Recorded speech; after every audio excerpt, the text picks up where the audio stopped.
en réalité, tous les Français doivent être conscients que l'État dans lequel nous pensons vivre n'existe plus juridiquement. Depuis le 16 mars 2020, les institutions françaises, à la fois du point de vue du droit interne et du point de vue du droit international, n'existent plus. Elles sont mises en suspension.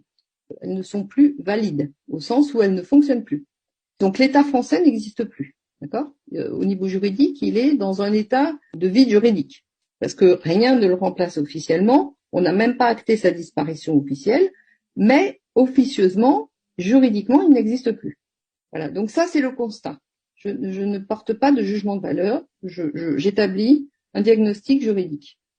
Par contre, il y a quand même une équipe au pouvoir qui prend des décisions, qui les impose et qui les impose par la coercition. En particulier, quand une loi est votée, tout l'appareil d'État est mis au service de l'application de cette loi. D'accord ?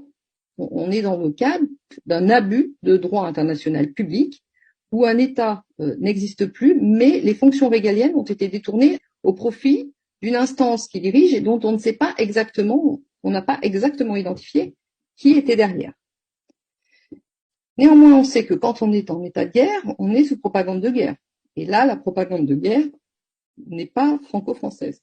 Elle s'applique à tous les États européens, tous les pays de l'OTAN, de façon assez large.